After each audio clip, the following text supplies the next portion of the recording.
अलैकुम वरहमतुल्लाहि वबरकातुहू। इन्नल हम्दलिल्लाह नहमदुहु व नस्तईनुहु व नस्तगफिरुहु व नऊज़ु बिल्लाहि मिन शुरूरि अनफुसिना व मिन सय्यिआति अमालिना। मन यहदिहिल्लाहु फला मुज़िल्ल लहु व मन युज़्लिल फला हादिय लहु। व अशहदु अन ला इलाहा इल्लल्लाह वहदहु ला शरीक लह व अशहदु अन्न मुहम्मदन। அந்த அல்லாஹ்வை போற்றி புகழ்ந்தவனாக என்னுடைய உரையை நான் ஆரம்பம் செய்கிறேன். அருள் நிறைந்த இந்த ரமலான் மாதத்தில் நாம் எல்லாம் நன்மையை நாடியவர்களாக பல அமல்களை நாம் செய்து வருகிறோம். அதில் ஒரு பகுதியாக மார்க்க ரீதியான இந்த சொற்பொழிவு, இதில் சொல்லப்படுகிற உபதேசங்களை எல்லாம் கேட்டு நம் வாழ்வில் நடைமுறைப்படுத்த வேண்டும் என்ற உயரிய எண்ணத்தோடு இங்கே ஒன்று இருக்கிறோம். ஏகத்துவ கொள்கையும் சுய பரிசோதனையும் என்ற இந்த தொடர் தலைப்பில் கொள்கை நம்மிடத்தில் சரியானதாக இருக்க வேண்டும். நாம் யாரை வணங்குகிறோமோ அதில் நாம் உறுதியானவர்களாக இருக்க வேண்டும். எந்த சட்டத்திட்டங்களை நாம் பின்பற்றுகிறோமோ அதில் உறுதிமிக்கவர்களாக அல்லாஹ்வுடைய வஹி செய்திகளை மட்டும், இறை சட்டங்களை மட்டுமே பின்பற்றக்கூடியவர்களாக இருக்க வேண்டும் என்ற அடிப்படையில் இந்த சமுதாயத்தில் இருக்கக்கூடிய வழிகேடான கருத்துக்கள் சம்பந்தமாக நமக்கு தெளிவு வேண்டும். குரான் ஹதீஸ் மட்டும்தான் நம்முடைய வாழ்வியல் வழிகாட்டி என்ற விஷயத்தில் நாம் உறுதி உள்ளவர்களாக, தெளிவுள்ளவர்களாக இருக்க வேண்டும் என்பதற்காக சில தகவல்களை நாம் பார்த்து வருகிறோம். அதில் நேற்றைய தினம் நான்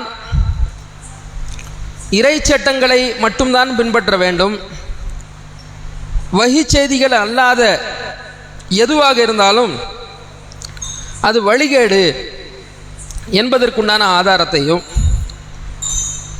அதே போல நபித்தோழர்கள், சஹாபாக்கள் தியாகம் செய்தவர்கள், பாடுபட்டவர்கள், நிறைய இந்த மார்க்கத்துக்காக தன்னை அர்ப்பணித்தவர்கள் என்றாலும் கூட அவர்களுக்கு வஹி வராது, இறை செய்தி வராது. அதனால் அவர்கள் பின்பற்றக்கூடிய இடத்தில் கிடையாது, மதிக்க வேண்டிய இடத்தில் இருக்கிறார்களே தவிர பின்பற்றப்பட வேண்டிய இடத்தில் அல்லாஹ்வுடைய வேதமும் நபி ஸல்லல்லாஹு அலைஹி வஸல்லம் விளக்கமும் மட்டும்தான் இருக்கின்றது என்ற அடிப்படையையும், ரசூலுல்லாஹி ஸல்லல்லாஹு அலைஹி வஸல்லம் அவர்கள் பின்னால் வரக்கூடிய மக்கள் தான் இந்த குர்ஆன் ஹதீஸை சரியான முறையில் புரிந்து கொள்வார்கள் என்ற அடிப்படைகளையும் சில தகவல்களை நான் சொல்லியிருந்தேன். இன்றைக்குங்க அல்லாஹ் ரப்புல் ஆலமீன் ஒரு வேதத்தை நமக்கு எல்லாம் கொடுத்துருக்கிறான், குர்ஆன் என்ற வேதத்தை கொடுத்துருக்கிறான். குர்ஆன் என்ற வேதத்தை கொடுப்பது மட்டும் அல்லாஹ்வுடைய கடமையா என்றால் கிடையாதுங்க. குர்ஆன் என்ற வேதத்தை கொடுத்து ஒரு மனிதர்களிலிருந்தே ஒரு தூதரை தேர்வு செய்து அவர் மூலமாக விளக்கம் தருவதும் அல்லாஹ்வுடைய கடமையில் உள்ளது. ஒரு போஸ்ட்மேன் இருக்கிறார், அவருடைய வேலை என்ன? கடிதம் இந்த ஊர்லேருந்து இங்கே வந்திருக்குன்னு கொண்டாந்து கொடுத்துட்டு போயிடுவார். அந்த வேலையை செய்கிறதுக்கு ரசூலுல்லாஹ் அல்லாஹ் அனுப்பலை, நபி ஸல்லல்லாஹு அலைஹி வஸல்லம் அவர்களை அந்த பணி செய்கிறதுக்காக அனுப்பலை. குர்ஆனை கொண்டு போய் அப்படியே சேர்த்துட்டு வந்துருங்க என்பதற்கு ரசூலுல்லாஹ் அல்லாஹ் அனுப்பலை. குர்ஆனில் உள்ளபடி நடந்து காட்டுமாறு ரசூலுல்லாஹ் அல்லாஹ் அனுப்பியிருக்கிறான், வாழ்ந்து காட்டி வழிகாட்டுமாறு அல்லாஹ் அனுப்பியிருக்கிறான். இப்போ ரசூலுல்லாஹ்வுக்கு விளக்கம் கொடுப்பதும் கடமை. இதை எதற்கு நான் சொல்கிறேன்னு கேட்டால், இந்த சமுதாயத்தில்ங்க நம்ம எல்லாம் கடந்த காலத்தில், நீங்கள் எல்லாம் மறந்துருப்பீங்கன்னு நினைக்கிறேன், ஒரு 10-20 ஆண்டுகளுக்கு முன்பாக இந்த தமிழகத்தில் இன்றும் கூட வட மாநிலங்களில் ஷாஃபி, ஹனஃபி, மாலிகி, ஹம்பலி என்ற பிரிவுகள் இருக்கிறாங்க. இவங்க எல்லாம் எங்கள் இமாம்களை பின்பற்றணும், ஷாஃபியை பின்பற்றணும், ஹனஃபியை பின்பற்றணும் என்றதுக்கு என்ன ஆதாரங்களை காட்டுறாங்க தெரியுமா? நாங்கள் குர்ஆன் ஹதீஸை மறுக்கலை, குர்ஆன் ஹதீஸை நாங்கள் மறுக்கலை. குரான் ஹதீஸில் எதை பற்றி விளக்கம் இல்லையோ அதை நாங்கள் எங்கள் இமாம்கள்கிட்ட இருந்து தெளிவு பார்க்குறோம் என்ற மாதிரி வழிகேடுகளை ஆதரிக்கிறார்கள். வழிகேடுகளை எப்படி உள்ளே கொண்டு வர்றாங்கன்னு சொன்னால், குரான் ஹதீஸினுடைய விஷயத்தை நாமளாக அறிஞ்சிட முடியுமா, நாம தெரிஞ்சிட முடியுமா, அது எவ்வளோ பெரிய வேதம், அது யாருக்கிட்ட இருந்து வந்தது, நம்ம எல்லாம் கிட்ட போக முடியாது. அதனால தான் நாங்கள் இந்த பெரிய பெரிய அபு ஹனீஃபா இமாம், ஷாஃபி இமாம், மாலிகி இமாம், ஹம்பலி இமாம் போன்ற பெரிய பெரிய அறிஞர்களை வச்சிருக்கிறோம். இவங்க அணுகி விளக்கம் கொடுக்குறாங்களே, அதனால தான் நாங்கள் அவங்க பக்கம் போகிறோம் அப்படின்னா. இதெல்லாம் நம்ம பிரச்சாரம் செய்து செய்து செய்து செய்து இப்போ ஒளிஞ்சிருக்கு. மதுஹபுகள்லாம் இன்றைக்கு மக்கள் மத்தியில் ஓரளவுக்கு, இன்னும் நிறைய இருந்தாலும் கூட தமிழகத்தில் ஓரளவு ஒளிந்திருக்கிறது. ஆனாலும் கூட நம்முடைய பணி செல்ல வேண்டிய தூரம் நிறைய இருக்கிறது. நிறைய மக்கள் இன்னும் மதுஹப்ல இருந்து வெளியே வரல. இவங்க கிட்ட நம்ம நிறைய விஷயங்கள்லாம் கேள்வி கேட்டிருக்கிறோம். உங்க நினைவுக்காக சொல்றேன் பாருங்க, உங்களுக்கே யோசனைகள் வரும். ஏமா நீங்க அபு ஹனீஃபா இமாம பின்பற்றணும்னு சொல்றீங்க, அபு ஹனீஃபா இமாம பின்பற்றலைன்னு சொன்னா, அவருடைய விளக்கத்தை ஏற்றுக்கொள்ளலைன்னா என்ன சொல்றீங்க? நரகவாசின்றீங்களா இல்லையா? சொர்க்கத்துக்கு போக முடியாது அப்படின்றீங்கல்ல. அபு ஹனீஃபா எப்போ பிறந்தாரு? ரசூல்லா மௌத்தாகி 80 வருடங்கள் கழித்து பிறந்தவர் அபு ஹனீஃபா. ஹனஃபி மதுஹப்னு ஒன்று இருக்கா இல்லையா இந்தியாவில்? இதனுடைய ஃபவுண்டர் ஹனஃபி என்று சொல்கிறோம்ல, அபு ஹனீஃபா அவர் பேர். இந்த அபு ஹனீஃபா எப்போது பிறந்தார் என்றால், ரசூல்லா மரணித்து 80 ஆண்டுகள் கழித்து பிறந்தார். ஷாஃபி எப்போ பிறந்தார்? ரசூல்லா மரணித்து 150 ஆண்டுகள் கழித்து பிறந்தார். அப்படியா? அப்போ இவங்க ஒரு வளர்ந்து ஆளாக இருந்தால் ஒரு 20 வருஷம் ஆகும். அப்போ தானே 20 வருஷத்தில் தானே ஆய்வாளர் ஆக முடியும். 15, 16, 17, 18, 19, 20 வயசில் தான் ஒருத்தர் ஆலிமாக ஆக முடியும். ஏறக்குறைய அபு ஹனீஃபா ரசூல்லா மௌத்தாகி 100 வருடம் கழித்து சமுதாயத்தில் வர்றார். அப்படி தானே? ஷாஃபி இமாம் 170 ஆண்டுகள் கழித்து என்ன செய்கிறாரு? வர்றார். நீங்கள் என்ன சொல்கிறீங்க? அபு ஹனீஃபாவை பின்பற்றினாதான் சொர்க்கத்துக்கு போக முடியும்னு சொல்கிறீங்க. அபு ஹனீஃபாவுடைய குரான் ஹதீஸுக்கு எப்படி விளக்கம் கொடுத்தாரோ அப்படி விளக்கத்தை நாம் ஏற்றுக்கொண்டாதான் சொர்க்கத்துக்கு போகணும்னு சொல்றீங்க. அப்போ நம்ம கேட்டோம், அப்போ இந்த 70 ஆண்டுகள் வாழ்ந்தாங்கல்ல, சரி 70 100 ஆண்டுகள், ரசூலுல்லாஹி ஸல்லல்லாஹு அலைஹி வஸல்லம் மௌத்துக்கும் அபு ஹனீஃபா அவர்களுடைய வருகைக்கும் இடையில் 100 ஆண்டுகள் எந்த மக்கள் வாழ்ந்தாங்க? எந்தெந்த ஊர்ல மக்கள் வாழ்ந்தாங்க? முஸ்லிம்களாம் வாழ்ந்தாங்களா இல்லையா? அவங்க யாரை பின்பற்றினாங்க?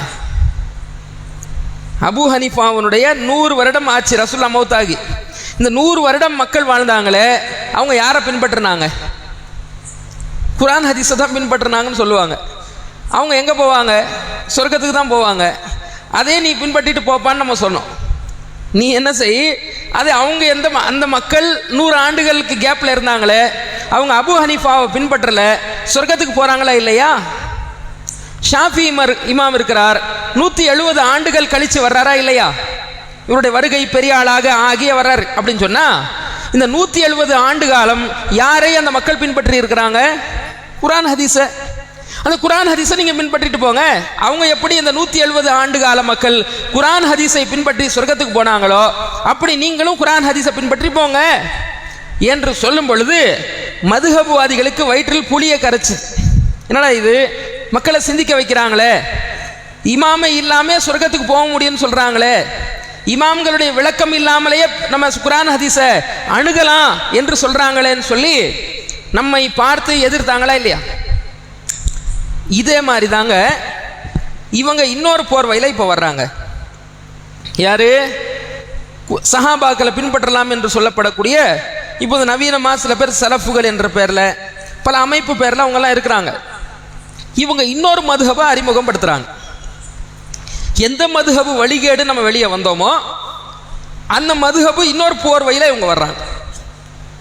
என்ன சொல்கிறாங்கன்னு சொன்னால், சஹாபாக்களுடைய தியாகங்கள் எல்லாம் சொல்லி, அவங்க உழைத்த உழைப்புகள் எல்லாம் சொல்லி, அவங்களுடைய இறை நம்பிக்கை எல்லாம் அல்லாஹ் பாராட்டுறான்ல, அந்த பாராட்டுகளை எல்லாம் சொல்லி பின்பற்றுங்கன்றாங்க. பின்பற்றுங்கன்றது தான் வேற வேற வார்த்தையில் சொல்கிறாங்க.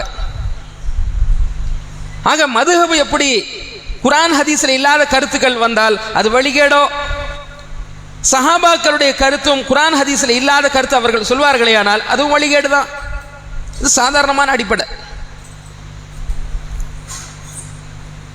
உங்களுக்கு சந்தேகம் வரும், அதாவது சஹாபாக்கள் சம்பந்தமாக இவங்க எந்த விஷயத்தில் குரான் ஹதீஸில் இல்லாததை சொல்கிறாங்கன்றது உங்களுக்கு ஒரு சந்தேகம் வரும். இப்போதைய காலத்தில் ஒரு 2 உதாரணங்களை நான் சொல்கிறேன், அதுக்கப்புறம் சில விஷயங்களை சொல்கிறேன். பெருநாள் அன்னைக்கு ரசூலுல்லாஹி ஸல்லல்லாஹு அலைஹி வஸல்லம் தக்பீர்களை அதிகமாக சொல்லியிருக்கிறாங்க. பெருநாள் தினத்தில் நீங்கள் தக்பீர்களை அதிகமாக சொல்லுமாறு சொல்லியிருக்காங்களா இல்லையா? அல்லாஹ்வே குர்ஆனில் சொல்கிறான், லி துகப்பிருல்லாஹ அலாமா ஹதாக்கும்.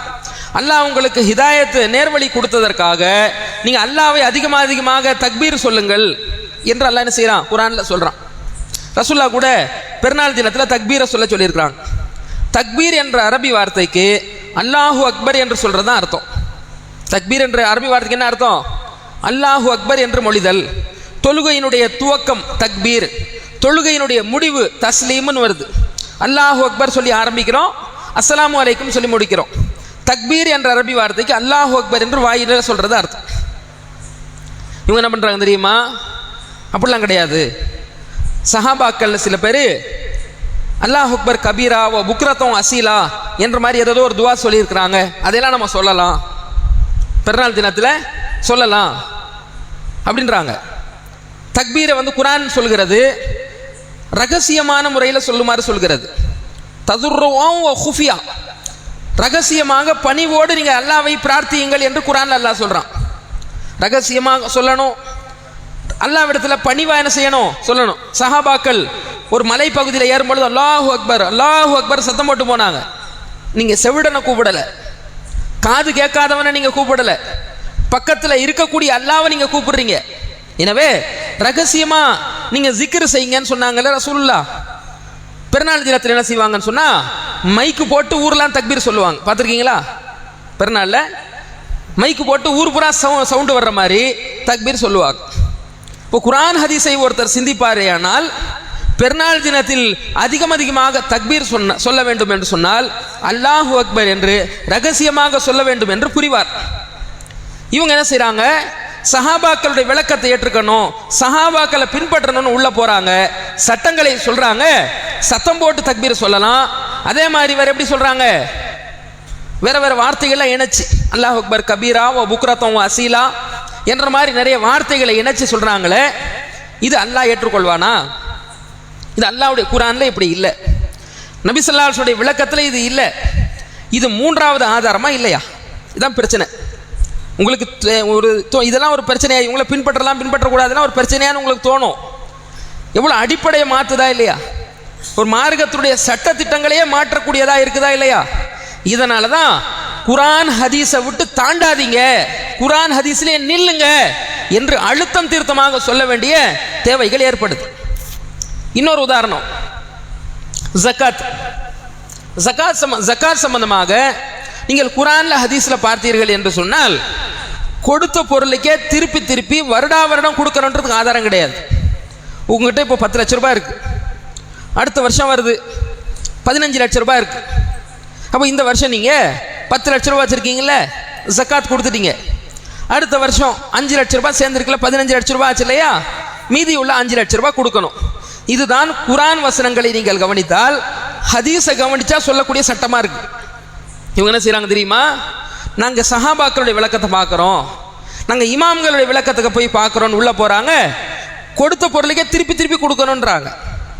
இந்த வருஷமும் 10 லட்சத்துக்கு கொடு, அடுத்த வருஷத்துக்கும் 10 லட்சத்துக்கு கொடு, அதற்கு அடுத்த வருஷமும் 10 லட்சத்துக்கு கொடு, அதற்கு அடுத்த வருஷமும் 10 லட்சத்துக்கு கொடு. என்னப்பா ஆதாரம்? சஹாபி சொல்லியிருக்காருல்ல, இமாம்கள் சொல்லியிருக்கிறாங்கல்ல அப்படின்றாங்க. அப்போ மார்க்கத்தினுடைய சட்டத்திட்டங்களை அடிப்படைகளை தீர்மானிக்கக்கூடிய இடத்தில் இருக்கக்கூடிய ஆதாரங்கள் அடிப்படை என்ன? குர்ஆன் ஹதீஸ் மட்டுமா? குர்ஆன் ஹதீஸோட மற்றவர்களும் இருக்கிறார்களா? இதை தெரியணுமா இல்லையா? இதை தெரியாததுனால தான் அடிப்படை விஷயத்திலேயே மாறுதல்கள் வருது. புரியுதா இல்லையா? அதனால நம்முடைய எந்த விஷயமா இருந்தாலும், மசாயில்களாக இருக்கட்டும், அகீதாவாக இருக்கட்டும், நம்பிக்கையாக இருக்கட்டும், குர்ஆன் ஹதீஸை தாண்டவே கூடாது என்ற அடிப்படை நம்ம எடுத்துக்கொள்வோமானால் இந்த வழிகேடுகள் நம்ம கிட்ட வராது. குர்ஆன் ஹதீஸ்ல இல்லைன்னா அது நான் பின்பற்ற மாட்டேங்க. உங்க விளக்கம் சஹாபி 1000 சொல்லியிருப்பார், இமாம் 1000 சொல்லியிருப்பாங்க, அதெல்லாம் எனக்கு தேவையில்லை. குர்ஆன்ல என்ன இருக்கு? ஹதீஸ்ல ஆதாரபூர்வமான ஹதீஸ்ல என்ன அதை மட்டும் சொல்லுங்க என்று நாம் நின்று விட்டால் நம்மளை யாரும் வழிகெடுக்க முடியாது. இதுக்கு சில வசனங்கள் ஆதாரங்கள் நான் சொல்றேன் பாருங்க. அதாவதுங்க குர்ஆன்ல அல்லாஹ் ரப்புல் ஆலமீன் நஹ்ல் என்ற அத்தியாயத்தில் 44வது வசனத்தில் சொல்றான், வ அன்ஸல்னா இலைக ஸிக்ர லிதுபய்யின லின்னாஸி மா நுஸில இலைஹிம் வலஅல்லஹும் யதஃபக்கரூன். நபியே, மக்களுக்கு அருளப்பட்ட இந்த வேதத்தை நீர் விளக்க வேண்டும் என்பதற்காக நீர் விளக்கியதில் அவர்கள் சிந்திக்க வேண்டும் என்பதற்காக உமக்கு இந்த அறிவுரையை நாம் இறக்கியுள்ளோம் என்று அல்லாஹ் சொல்றான். இந்த குர்ஆனை எதற்காக அல்லாஹ் இறக்கியிருக்கேன்னு சொல்லும் பொழுது, இது மனுஷங்களுக்காக இறக்கியிருக்கிறேன், அவங்களுக்கு நீ புரிய வைக்கணும், அவங்களுக்கு நீ தெரியப்படுத்தணும், விளக்கம் சொல்லணும், அவங்க அந்த வேத வசனங்களை எல்லாம் சிந்திக்கணும் என்பதற்காக நான் இந்த வேதத்தை உமக்கு மக்களுக்கு நான் அருளி இருக்கிறேன், உனக்கு அருளி இருக்கிறேன்னு அல்லாஹ் சொல்றான். இப்போ ரசூலுல்லாவுக்கு குர்ஆனை கொண்டு போய் சேர்க்கறது மட்டும் வேலை கிடையாது. குர்ஆனை கொடுத்துட்டு அதுக்கு என்ன விளக்கம், குர்ஆன் வசனங்களை கொடுத்துட்டு இந்த வசனத்துக்கு என்ன விளக்கம், ஒரு சட்டம் சொல்லிட்டு அந்த சட்டத்துக்கு என்ன விளக்கம் என்று சொல்லணும். அதனால தாங்க நீங்க பார்க்கலாம், ஹதீஸ்ல ரசூலுல்லாஹி ஸல்லல்லாஹு அலைஹி வஸல்லம் அவர்கள் ஒரு விஷயத்தை சொல்லிட்டே இருப்பாங்க. மக்கள் எழுந்து கேள்வி கேட்பாங்க, இதுக்கு என்ன பதில்? ரசூலுல்லாஹ் கொஞ்ச நேரம் அமைதியாக ஆயிடுவாங்க. சஹாபாக்கள் சொல்லுவாங்க, வஹி இறங்குது, அமைதியாக இருங்க அப்படின்னு வாங்க. இப்போ ரசூலுல்லாஹ் அந்த அப்படியே வேர்வையெல்லாம் ஊத்துற நிலையில் அப்படியே துடைத்து கொண்டு அல்லது தடுமாற்ற நிலையிலெல்லாம் முகமெல்லாம் மாறி அதற்கு பிறகு ரசூலுல்லாஹ் பேச ஆரம்பிப்பாங்க. இப்போதான் ஜிப்ரீல் வந்து போனார், இப்போதுதான் என்னிடத்தில் விளக்கம் தரப்பட்டது. கேள்வி கேட்டவர் எங்கே? ஐன சாயில், கேள்வி கேட்டவர் எங்கே? அத்தானி ஜிப்ரீல் ஆனிஃபா, இப்போதுதான் ஜிப்ரீல் என்னிடம் வந்தார். கேள்வி கேட்டவர் யார், எங்கேன்னு கேட்பாங்க. இவர் தான் கேட்டார், அவரை கூப்பிடுங்கன்னு சொல்லி ரசூலுல்லாஹ் விளக்கம் கொடுப்பாங்க. ரசூலுல்லாஹ்வுக்கு தெரியாது அவ்வளோ, அந்த கேள்வி அவர் கேட்கறதுக்கு முன்னாடி பதில் என்னன்னு தெரியாது. இந்த மார்க்கத்தில் வஹியை மட்டும்தான் பின்பற்றன்றது எவ்வளோ அடிப்படையான ஆதாரம் பாருங்க. ரசூலுல்லாஹ் வந்து அந்த கேட்ட கேள்விக்கு சிந்திச்சு அங்கேயே பதில் சொல்லலை. அல்லாஹ் என்ன இறை செய்திகளை இறக்கினானோ அதைத்தான் சொல்லணும். இவங்க என்னன்றாங்கன்னா, இமாம்களுடைய விளக்கத்தை பாருங்க, சஹாபாக்களுடைய விளக்கத்தை பாருங்க. ரசூலுல்லாஹ்வே சொல்ல முடியாதுப்பா, அப்படி அவங்களுடைய மனசுல தோன்றதெல்லாம் சொல்ல முடியாது. அப்போது வஹி என்ன இறங்குதோ அதைத்தான் நம்ம சட்டமாக சொல்ல முடியுன்றதை பார்க்குறோம். இதுக்கு சில சம்பவங்களையும் நான் எடுத்து வச்சிருந்தேன், 1-2 உதாரணங்களை காட்டுறேன் பாருங்க. புகாரியில் திருமிதியில் இடம் பெற்றிருக்கிறது, அதே மாதிரி புகாரியில் ஒன்று எடுத்து வச்சிருந்த நம்பர். அதாவது என்னென்னா, ஒருத்தர் உம்ராவை பற்றி கேட்கிறார். நான் நறுமண ஆடையை நான் உம்ராவுக்குள்ள நியத்து செஞ்சுட்டேன், ஆனால் என்னுடைய ஆடை தைக்கப்பட்ட ஆடையாக இருக்குது. அந்த ஆடையில் நறுமணம் பூசிக்கொண்டேன், நறுமணம் எல்லாம் ஊறி, அதாவது தோய்ந்த நிலையில் இந்த இருக்குது. இந்த நிலையில் நான் இஹ்ராமில் இருக்கிறேன்னு என்ன செய்யறது என்று கேட்குறார். அப்போ ரசூலுல்லாஹ்வுக்கு அந்த வஹி இறங்குது. உமர் ரலியல்லாஹு சொல்கிறாரு, வஹி இறங்கிட்டு இருக்கு, இப்படி கொரட்டை விடுற மாதிரி ரசூலுல்லாஹ்க்கு சத்தம் வருது. புகாரியில் இந்த ரிவாயத்து வருகிறது, கொரட்டை விடுற மாதிரி ரசூலுல்லாஹ்க்கு சத்தம் வருகிறது. கொஞ்ச நேரத்தில் கேள்வி கேட்டவர் எங்கேன்னு கூப்பிட்டு சொல்கிறாங்க, அந்த நறுமணம் பூசப்பட்ட இடத்தை 3 முறை கழுவிக்கொள்ளுங்கள், அந்த ஆடை என்ன செய்யுங்க, தைக்கப்பட்ட ஆடையை கலட்டி விடுங்கள் என்று ஹஜ்ஜுக்கு எப்படி நீங்கள் செய்வீங்களோ அதே மாதிரி உம்ராவுக்கு நீங்கள் செயல்பாடுகளை செய்து கொள்ளுங்கள் என்று நபி ஸல்லல்லாஹு அலைஹி வஸல்லம் விளக்கம் கொடுக்குறாங்க. ரசூல் அதே மாதிரி இன்னொரு ஹதீஸ் முஸ்லீமில் வருகிறது. பட்டாடை அணிந்து கொண்டு வர்றாங்க, பட்டாடை அணிஞ்சுக்கிட்டு ரசூலுல்லாஹ் வர்றாங்க. வந்த உடனே கொஞ்ச நேரத்தில் கலட்டிடுறாங்க. உமர் ரலியல்லாஹு கேட்குறாரு, என்னாச்சு? ஜிப்ரீல் கலட்ட சொன்னார், போடக்கூடாதுன்னு சொல்லிட்டாரு அப்படின்னு கலட்டிட்டு வந்து உமர் ரலியல்லாஹு கிட்ட கொடுக்குறாங்க. உமர் ரலியல்லாஹு கேட்குறார், அப்போ எனக்கு ஏன் கொடுக்குறீங்கன்றார்.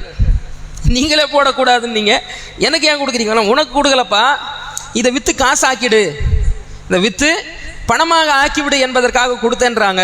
அவர் கொண்டு போய் அது 2000 திர்ஹமுக்கு விற்றார் என்ற செய்தி முஸ்லீம்ல இடம்பெற்றிருக்கு. இப்படி பல சம்பவங்கள், நூற்றுக்கணக்கான சம்பவங்கள். ரசூலுல்லாஹி ஸல்லல்லாஹு அலைஹி வஸல்லம் ஒரு காரியத்தை செய்வாங்க, ஜிப்ரீல் வருவார், இதை செய்யாதீங்க. ஜிப்ரீல் வருவார், இப்படி செய்யுங்க. ஜிப்ரீல் வருவார், இவருக்கு இந்த கேள்வி கேட்குறார், இதுக்கு பதில் சொல்லுங்க. ரூஹு பற்றி யூதர்கள் கேட்குறாங்க. யூதர்கள் ரசூலுல்லாஹ் கிட்ட கேட்குறாங்க, ரூஹுனா என்ன, உயிர்னா என்ன? ரசூலுல்லாஹ்க்கு பதில் தெரியாது. ரசூலுல்லாஹ்வுக்கு பதில் தெரியாது. ரசூல்லா கிட்ட கேட்டு தடுமாற வைக்கலாம் என்பதற்கு வர்றாங்க. ரசூலுல்லாஹி ஸல்லல்லாஹு அலைஹி அவர்கள் ரூஹுனா என்னன்னு சொல்லி கேள்வி கேட்ட உடனே அல்லாஹ் வசனத்தை இறக்குகிறான். வசனத்தை வாங்கி பதிலா சொல்றான். யஸ்அலூனக அனிர் ரூஹ், ரூஹ் என்றால் என்ன என்று கேட்கிறார்கள். குலிர் ரூஹு மின் அம்ரி ரப்பி, ரூஹ் என்பது எனது இறைவனுடைய கட்டளையில் உள்ளது. உமா ஊதிது மினல் இல்மி இல்லா கலீலா, உங்களுக்கு வழங்கப்பட்ட அறிவு என்பது சொற்பம், குறைவான அறிவு. இதை வச்சுக்கிட்டு ரூஹுனா என்னன்னு சொல்லி நீங்க அறிய முடியாது என்று நபியை நீங்க சொல்லுங்கன்னு இறங்குது. இப்போ ரசூலுல்லாஹி ஸல்லல்லாஹு அலைஹி அவர்களுக்கு எந்த கேள்வி கேட்டாலும் பதில் சொல்லக்கூடியவங்களாம் ரசூலா கிடையாது, எல்லாமே தெரிஞ்சவங்க ரசூலா கிடையாது. அல்லாஹ் அந்த நேரத்தில் வஹி இறக்குவான், விளக்கங்களை சொல்லுவான், அதை வாங்கி சொல்லுவாங்க. அப்போ ரசூலுல்லாஹி ஸல்லல்லாஹு அலைஹி அவர்கள் இந்த குர்ஆனுக்கு விளக்கம் கொடுக்கக்கூடிய இடத்துல இருக்கிறாங்கன்னு சொன்னா எப்படி விளக்கம் கொடுக்கக்கூடியவங்களா இருக்கிறாங்க? சுய விளக்கமா? அவங்க யோசிச்சு சொல்ற விளக்கமா? அவங்களுடைய மனசுக்கு படுற விளக்கமா? கிடையாது. அல்லாஹ் எந்த விளக்கத்தை சொல்ல சொல்லி, அதனால தான் குர்ஆன் அல்லாஹ் சொல்றான், ஒமா யன்திகு அனில் ஹவா இன் ஹுவ இல்லா வஹ்யு யூஹா. நஜ்ம் என்ற சூராவில் அல்லாஹ் சொல்றான், இவர் மனோ இச்சைப்படி பேச மாட்டார், சுய விருப்பப்படி இவர் பேச மாட்டார், முகமது பேச மாட்டார், அவர் அறிவிக்கப்படுகிற இறை செய்தியைத்தான் அவர் பேசுகிறார் என்று அல்லாஹ் சொல்றான். இன்னொரு வசனத்தில் அல்லாஹ் சொல்றான், ஒமை யுதிர் ரசூல் ஃபக்கத் அத்தா அல்லாஹ், யார் இந்த தூதருக்கு கட்டுப்பட்டாரோ அவர் அல்லாஹ்வுக்கு கட்டுப்பட்டவர் ஆவார் என்று அல்லாஹ் சொல்றான். ரசூலுல்லாஹ்வுக்கு கட்டுப்பட்டா எப்படி அல்லாஹ்வுக்கு கட்டுப்பட்டதா ஆகும்? ரசூலுல்லாஹ் சொன்ன வார்த்தைகள் எல்லாமே அல்லாஹ் சொன்ன விஷயங்களை தான் அவர் சொல்லி இருக்கிறதுனால அவரை கட்டுப்பட்டா அல்லாஹ்வுக்கு கட்டுப்பட்ட மாதிரி. இப்படி மற்றவர்களுக்கு உத்தரவாதம் இருக்கா? அபூபக்கருக்கு கட்டுப்பட்டா நீங்க அல்லாஹ்வுக்கு கட்டுப்பட்ட மாதிரி சொல்ல முடியுமா உங்களால? உமருக்கு கட்டுப்பட்டா நீங்க அல்லாஹ்வுக்கு கட்டுப்பட்ட மாதிரி சொல்ல முடியுமா உங்களால? சஹாபாக்களுக்கு கட்டுப்பட்டா நீங்க அல்லாஹ்வுக்கு கட்டுப்பட்ட மாதிரி சொல்ல முடியுமா உங்களால? இமாம்களுக்கு நீங்க கட்டுப்பட்டா நீங்க அல்லாஹ்வுக்கு கட்டுப்பட்ட மாதிரி சொல்ல முடியுமா உங்களால? அப்போ இந்த அடிப்படையை தெரியாததுனால வந்த பிரச்சனை. விளக்கம் சொல்லக்கூடிய கடமையும் அல்லாஹ்வுக்கு உள்ளது, அல்லாஹ்வுடைய தூதருக்கு உள்ளது. இவங்க என்ன சொல்றாங்கன்னா, நாங்க விளக்கத்துக்காக தான் அங்க போறோன்றாங்க. அதுக்கே அல்லாஹ் பதில் சொல்றான், நீ எங்கேயும் போகாதப்பா, நானே கொடுத்துருக்கேன்றான் அல்லாஹ். நீ எங்கேயும் ஒரு இடத்துல போய் விளக்கம் தேடுற அளவுக்கு பலவீனமான நிலையில இந்த மார்க்கத்தை நான் விடலை, நான் தூதர் வழியா நான் கொடுத்துட்டேன்.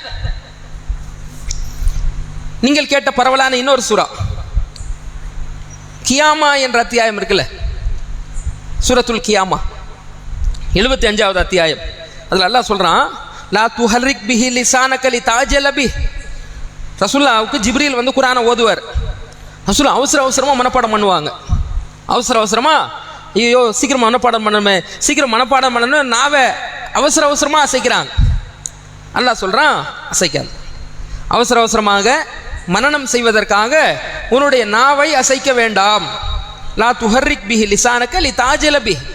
அல்லாஹ் அடுத்து சொல்றான், இன்ன அலைனா ஜம்அஹு வ குர்ஆனா. இதை ஒன்று திரட்டுவது, குர்ஆனை ஒன்று திரட்டுவது என் கடமையில் உள்ளது.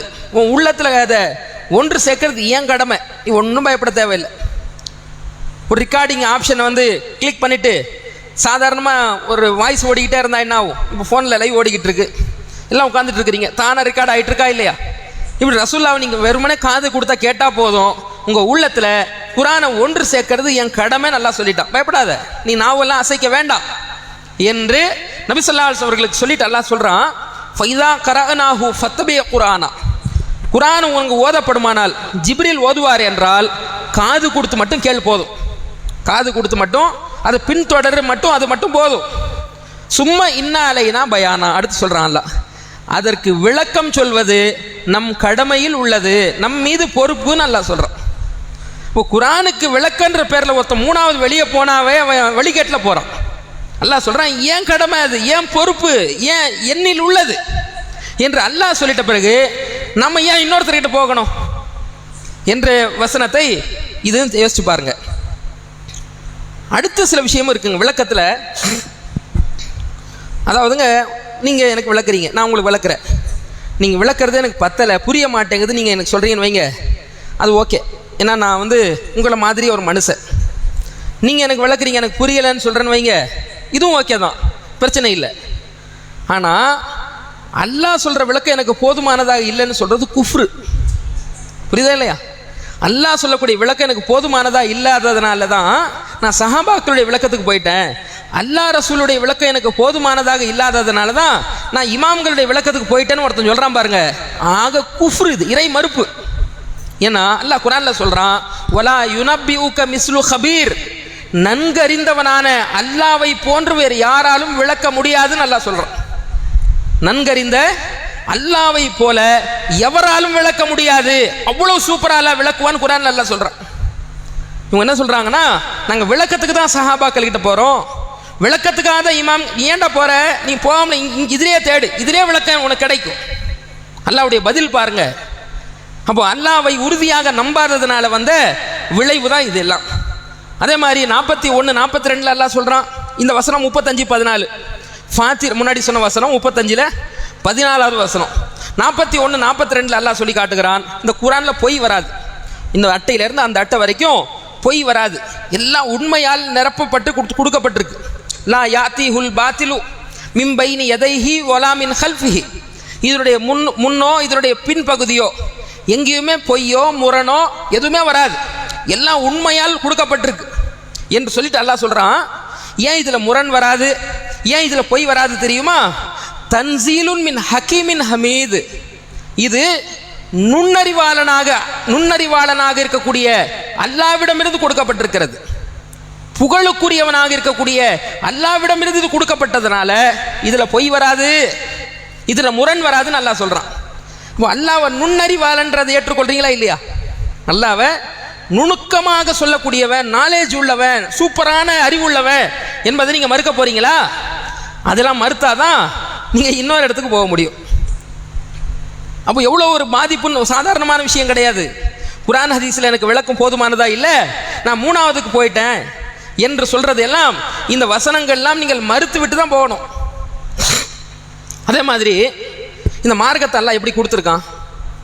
அரைகுறையாக கொடுத்துருக்கானா? எப்படி சொல்றான் அல்லாஹ்? அல் யௌம அக்மல்து லக்கும் தீனக்கும், உங்கள் மார்க்கத்தை நான் முழுமையாக்கி கொடுத்துருக்கிறேன், நிரப்பி கொடுத்துருக்கிறேன், ஃபுல்லா இருக்கு, அது குறைவு இல்லை அல்லாஹ் சொல்றான். நீங்க என்ன சொல்றீங்க? இந்த விளக்கம் போதுமானதா இல்லாததுனால தான் நாங்கள் சஹாபாக்களுடைய விளக்கத்தை ஏற்றுக்கிட்டோம், இந்த விளக்கம் போதுமானதா இல்லாததுனால தான் நாங்கள் இமாம்களுடைய விளக்கத்தை ஏற்றுக்கிட்டோன்றீங்களே. இப்போ மார்க்கம் முழுமை என்றது கேள்விக்குறியாகுதா? கேள்விக்குறியாகுதா இல்லையாங்க? இது ரெண்டாவது. எவ்வளோ பிரச்சனை இருக்குன்றதை மட்டும் கவனிங்க. அதுக்கடுத்து என்னன்னா இன்னொரு விஷயம், அதாவது ரசூல்லா காலத்தில் உங்களுக்கு இன்னொரு கேள்வியும் சொல்லலாம். ரசூல்லா காலத்தில் நாங்கள் ரசூல்லா நேரடியாக இருந்தாங்க, போய் கேள்வி கேட்டுட்டு வந்துட்டாங்க. இப்போ ரசூல்லா போயிட்டாங்க, புது புது கேள்விகள்லாம் வருது, புது புது பிரச்சனைகள்லாம் வருது. குர்ஆனை தேடி பார்க்குறோம், பதில் இல்லை. ஹதீஸை தேடி பார்க்குறோம், பதில் இல்லை. அதனால தான் நாங்கள் இமாம்கள் பக்கம் போகிறோம், சஹாபாக்கள் பக்கம் போகிறோன்னு சொல்கிறாங்களா இல்லையா? ரசூல்லா காலத்தில் வராத பிரச்சனைகள்லாம் இப்போ வருது. ரசூல்லா காலத்தில் ஏற்படாத சிக்கல்கள், நவீன கண்டுபிடிப்புகள்லாம் இப்போ ஏற்படுது. அதனால தான் நாங்கள் சஹாபாக்கள் இமாம்கள் பக்கம் போகிறோம், அவங்கள பின்பற்றோன்னு சொல்கிறாங்கல்ல. இந்த வாத நியாயமா? இதுவும் அல்லாவை குறை கண்டுவிட்டு தான் போகணும். எப்படி? அதாவது நீங்க ஒரு சட்டத்தை சொல்றீங்க, இப்போ அரசியல் சாசன சட்டம் இருக்கு, இவங்க அரசியல் சாசன சட்டத்தை தொகுத்துருக்காங்கல்ல, பெரிய பெரிய ஸ்காலர்ஸ் தொகுத்தாங்க, அம்பேத்கர் மாதிரி பெரிய பெரிய அறிவுள்ளவர்கள் தொகுத்தாங்க. அதே நிறைய முரண்பாடு இப்போ வந்திருக்கு. இந்த விஷயத்துக்கெல்லாம் பதில் இல்லைன்னு மாத்திரம் புதிய விஷயங்கள்லாம் சேர்க்குறான். பார்க்குறீங்களா இல்லையா? அரசியல் சாசன சட்ட புத்தகத்திலே மாற்றங்களை கொண்டு வர்றான். அல்லாஹ்வுடைய வேதத்தில் இருக்கக்கூடியது ஏதாவது ஒரு விஷயத்தை மாற்ற முடியுமா? ஏதாவது ஒரு விஷயம் இந்த காலத்துக்கு பொருந்தாதுன்னு சொல்ல முடியுமா? ஏன் அப்படின்னு கேட்டால், முக்காலத்தையும் அறிந்தவனால் இந்த வேதம் கொடுக்கப்பட்டிருக்கு. இறந்த காலமும் அவனுக்கு தெரியும், நிகழ்காலமும் அவனுக்கு தெரியும், வருங்காலமும் அவனுக்கு தெரியும். அப்போ அல்லாஹ் ரப்புல் ஆலமீனுடைய சட்டத்தை நாம் பின்பற்றுவதாக இருந்தால் எந்த அடிப்படை ஏற்றுக்கொள்ளணும் தெரியுமா? அல்லாஹ் மறதியாளன் கிடையாது. 2024 என்ன பிரச்சனை வரும்ன்றதை சேர்த்து தான் குர்ஆன்ல அல்லாஹ் பதில் சொல்லியிருக்கிறான். 2054 என்ன பிரச்சனைகள் வரும்ன்றதை சேர்த்து தான் அல்லாஹ் குர்ஆனை கொடுத்துருக்கிறான். 3000 வருஷத்துல என்ன நடக்கும் என்று தெரிஞ்சுதான் எல்லாம் செஞ்சிருக்கிறான். குர்ஆன் ஹதீஸை அல்லாஹ் இறக்கி இருக்கிறான். அல்லாஹ் குர்ஆன்ல சொல்றான், ஒமா கான ரப்புக நசியா, உன் இறைவன் மறப்பவன் கிடையாது, உன் இறைவன் மறப்பவன் கிடையாது. மூசா அலைஹிஸ்ஸலாம் ஃபிரௌன் கிட்ட தாவா பண்ணி செய்வார்ல, ஃபிரௌன் என்ன கேட்பான்? ஃபமா பாலுல் குரூனில் ஊலா, முந்தையவர்களுடைய நிலை என்ன ஆச்சுன்னு கேட்பான். ஃபிரௌன் சொல்லுவான், எனக்கு நீ தௌஹீதை சொல்கிறப்பா, என் அப்பம்பாட்டன்லாம் இருக்கான்ல, என் அப்பம்பாட்டன் செத்து போயிட்டான், அவன் ஷிர்கில் தான் செத்து போனான், குஃப்ரில் தான் செத்து போனான். எங்களை தௌஹீதை நோக்கி நீ கூப்பிடுற, அவங்க ஷிர்கில் மௌத்தா போயிருக்கிறான். என் முன்னோர்களுடைய நிலை என்ன மூசான்னு கேட்டான் ஃபிரௌன். மூசா அலைஹிஸ்ஸலாமுக்கு அவர் என்ன பதில் கொடுத்தார் ஃபிரௌனுக்கு? இல்முஹா இந்த ரப்பி ஃபி கிதாப், இதை பற்றிய ஞானம் என் இறைவனுடைய ஏட்டில் இருக்கிறது. இல்முஹா இந்த ரப்பி ஃபி கிதாப், இதை பற்றிய அறிவு என் ரப்பிடத்தில் ஏட்டில் தெளிவாக சொல்லப்பட்டிருக்கிறது. லா எதில்லு ரப்பி வலா யன்சா, அவன் வழி தவறக்கூடியவனும் இல்லை, மறதியாக சொல்லக்கூடியவனும் அவன் கிடையாது. எல்லாமே அவனுக்கு தெளிவான அறிவு எல்லாம் இருக்குது, மறப்பவனே அவன் கிடையாது என்று சொன்னாரா இல்லையா? அப்போ அல்லாஹ் ரப்புல் ஆலமீன் 2024 இந்த பிரச்சனையெல்லாம் வரும், நவீன கண்டுபிடிப்புகள்லாம் வரும். எனவே இவர்கிட்டலாம் போய் விளக்கத்தை எடுத்துக்குங்க என்ற அளவுக்கு பலவீனமாக குரான் ஹதீஸை கொடுத்துருக்கிறானா? இந்த குரான் ஹதீஸ் கொண்டே இந்த விஷயங்கள்லாம் தீர்வு கொடுக்கக்கூடிய அடிப்படையில் எல்லாம் கொடுத்துருக்கிறானா? நீங்கள் ஈமான் இறை நம்பிக்கையெல்லாம் நீங்கள் தள்ளி வச்சுட்டு தான் நீங்கள் வெளியே போய் 3வது 4வது ஆதாரத்தை நீங்கள் எடுக்க முடியுமே தவிர, அல்லாவை உறுதியாக நம்பின நிலையில் நீங்கள் வெளியவே போக முடியாது என்பதற்கு இந்த வசனங்கள் எல்லாம் ஆதாரமாக இருப்பதை நம்ம பார்க்குறோம். அப்போ இந்த மாதிரி நிறைய அடிப்படைகள் இருக்கிறது. நேரம் பார்த்தா முடிஞ்சிருச்சு. அப்போ ரசூலுல்லாஹி ஸல்லல்லாஹு அலைஹி வஸல்லம் அவர்களுக்கு இந்த மார்க்கத்தை அல்லாஹ் எவ்வளோ உறுதியானதாக, மக்களுக்கெல்லாம் தெளிவு கொடுக்கக்கூடியதாக கொடுத்துருக்கிறான். ஷஹரு ரமதான் அல்லதி உன்சில ஃபீஹில் குரான், இந்த ரமலான் மாசத்தில் தான் இந்த குரான் அருளப்பட்டது. ஹுதல் லின்னாஸ், மக்களுக்கு இந்த குரான் நேர்வழி காட்டக்கூடியது. ஓ பையினாத்தி மினல் ஹுதா வல் ஃபுர்கான், உண்மையை பொய்யை தெளிவாக பிரித்து காட்டக்கூடியது. உண்மை எது பொய் எது என்பதை தெளிவாக பிரித்து அறியக்கூடிய ஒரு வேதத்தை எல்லாம் கொடுத்துருக்கிறான். அவ்வளவு பாராட்டி சொல்லக்கூடிய வசனம். வலக்கது யஸ்ஸர்னல் குர்ஆன லிذிக்ரி ஃபஹல் மின் முத்தக்கிர், இந்த குர்ஆனை விளங்குவதற்கு நாம் லேசாக்கி இருக்கிறோம், சிந்திப்பவர் உண்டா எல்லாம் கேட்கிறான். அஃபலா யததப்பரூனல் குர்ஆன அலா குலூபின் அக்ஃபாலுஹா, இந்த குர்ஆனை நீங்கள் ஆராய வேண்டாமா, அல்லது உங்களுடைய உள்ளங்களில் பூட்டுகள் இருக்கின்றனவா என்றெல்லாம் கேட்கிறான்.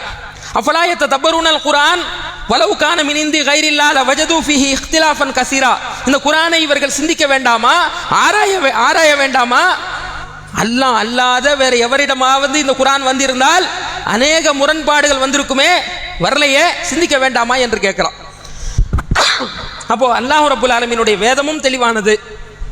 ரசூலுல்லாஹி ஸல்லல்லாஹு அலைஹி வஸல்லம் விளக்கம் மாத்தாம, குறைக்காம, சேர்க்காம, சுய விளக்கம் சொல்லாம அப்படியே சொல்லக்கூடிய நபிகளார் அல்லாஹ்வுடைய வார்த்தைகளை சொல்லியிருக்கும் பொழுது 3வது ஆதாரத்துக்கு போறேன், 4வது ஆதாரத்துக்கு போறேன்னு சொல்லி நம்முடைய ஈமானை இழந்துவிடக்கூடாது என்ற அடிப்படையை நான் இன்றைய தினத்துடைய படிப்பினையாக சொல்லி என் உரையை நிறைவு செய்கிறேன். நாளை தினம் மற்ற தகவலை சொல்ல கேள்வி.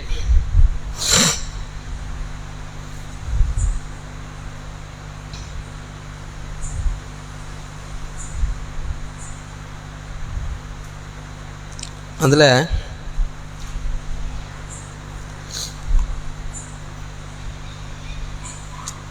அந்த ஒரு வசனம் சொன்னேன் இல்லையா, இந்த வேதத்தில் முன்னும் பின்னும் பொய் வராது அப்படின்னு ஒரு வசனம் சொன்னேன்ல. இந்த வேதத்தில் முன்னும் பின்னும் என்ன வராது, பொய் வராது அப்படி சொல்லிட்டு, இது இன்னாரான அல்லாவிடமிருந்து அருளப்பட்டதுன்னு நான் ஒரு 2 விஷயத்த சொன்னேன். இந்த 2 குணம் உள்ள அல்லாவிடமிருந்து அருளப்பட்டது என்று நான் 2 பண்புகளை சொன்னேன். அல்லாவுடைய 2 பண்புகள். வேறு யாருன்னா கை தூக்குறீங்களா? இவர் மட்டும்தான் எடுத்து பண்ணிடலாமா? இதில் இந்த குரானில் இந்த அட்டையிலேருந்து அந்த அட்டை வரைக்கும் பொய் வராது. காரணம் என்னவென்றால் அல்லாஹ் ரப்புல் ஆலமீனுடைய 2 பண்பு, இந்த 2 பண்பு உள்ள அல்லாவிடமிருந்து இது கொடுக்கப்பட்டதுனால அப்படின்னு அவர் கேட்கலாமா? மறக்கவும் மாட்டான், பொய் சொல்லவும் மாட்டான், அது இல்லை, சரியான பதில் கிடையாது.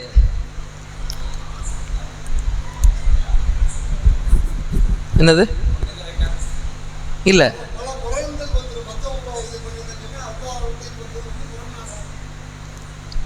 அது இல்லை, நீங்கள் மாற்றி சொல்கிறீங்க. மூசா அலைஹிஸ்ஸலாம் சம்பந்தமான வசனத்தை சொல்கிறீங்க.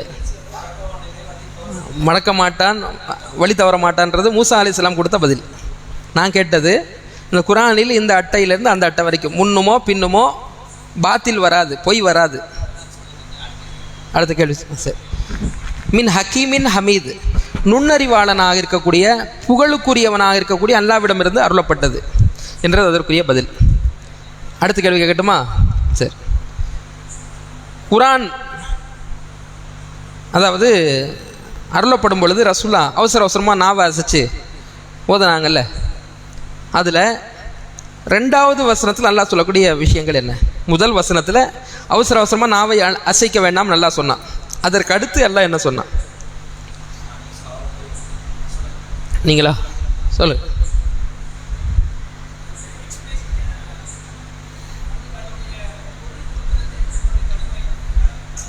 என்னது? அர்த்தம் சொல்றது என்னுடைய கடமைன்னு சொல்லு.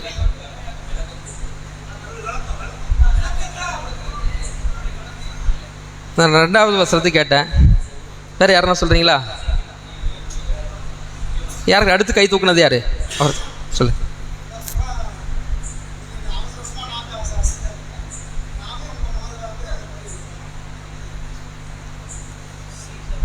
பைசா கரானாஹு ஃபத்த சரி இன்னும் கரெக்டு தான்.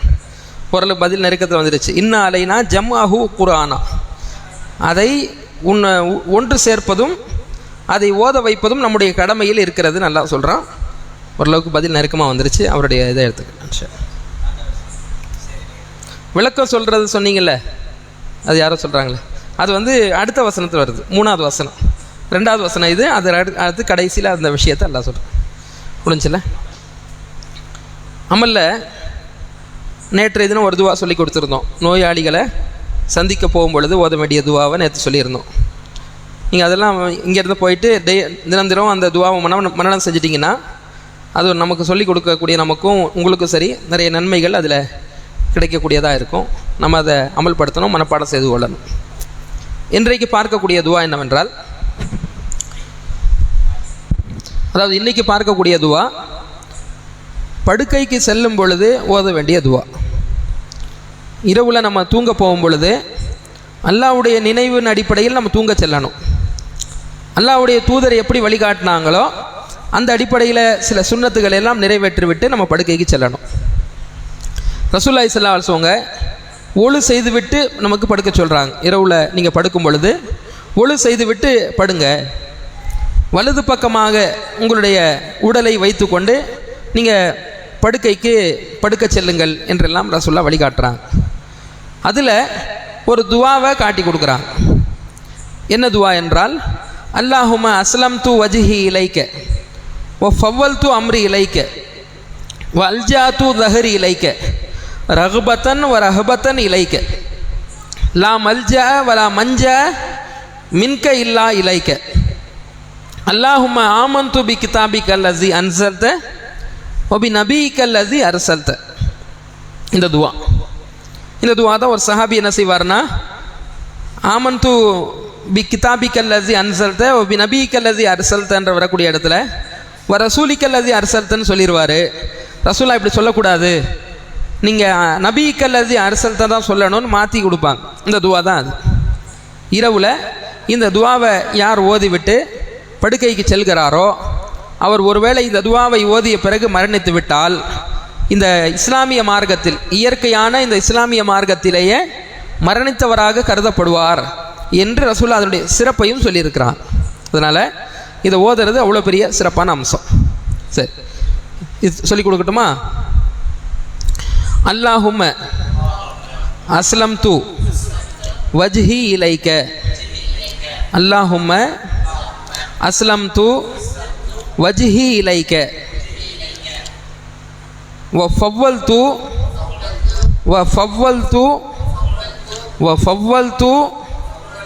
அம்ரி இலைக்க வ ஃபவ்வல்து அம்ரி இலைக்க வ ஃபவ்வல்து அம்ரி இலைக்க வ அல்ஜாத்து ظهري إليك وألجأت ظهري إليك وألجأت ظهري إليك رغبة ورهبة رغبة ورهبة رغبة ورهبة إليك رغبة ورهبة إليك لا ملجأ வலா மஞ்ச வலா மஞ்ச லா மல்ஜ வலா மஞ்ச மின்க இல்லா இலைக்க மின்க இல்லா இலைக்க லா மல்ஜ வலா மஞ்ச மின்க இல்லா இலைக்க அல்லாஹும்ம ஆமன்து பி கிதாபிகல்லதி அன்ஸல்த அல்லாஹும்ம ஆமன்து பி கிதாபிகல்லதி அன்ஸல்த வபிநபிய்யிகல்லதி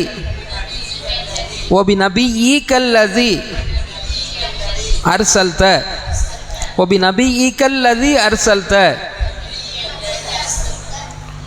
போதுமா? திருப்பி சொல்லணுமா? ஓகே. இந்த துவா வந்து புகாரியில் இடம்பெற்றிருக்கு. இது அதனுடைய பொருள் பார்த்தீங்கன்னா, இறைவா, என் முகத்தை உனக்கு கட்டுப்படச் செய்து விட்டேன், என் காரியத்தை உன்னிடம் ஒப்படைத்து விட்டேன், என் முதுகை உன் பக்கம் சாய்த்து விட்டேன், உனது அருளில் நம்பிக்கை வைத்து விட்டேன், உனது தண்டனைக்கு அஞ்சிவிட்டேன், உன்னை விட்டும் தப்பிக்க உன்னை விட்டால் வேறு போக்கிடம் ஏதும் கிடையாது. இறைவா, நீ அருளிய வேதத்தையும் நீ அனுப்பிய நபியையும் நம்பினேன் என்று என்னுடைய அர்த்தம். சரியா? இது அருமையான ஒரு பொருள் கொண்ட என்னம்மா சின்னது, அதுவும் ஓதலாம். அல்லாஹும்ம பிஸ்மிக அமுத்து வஹியா. வேறு வேறு ரிவாயத்தில் வருது. இன்னும் ஆயத்துல் குர்சி கூட வருது. இரவில் தூங்கும் பொழுது ஆயத்துல் குர்சி ஓதிவிட்டு படுத்தால் காலை வரைக்கும் ஒரு வானவர் பாதுகாப்பாக இருப்பார்லாம் வருது.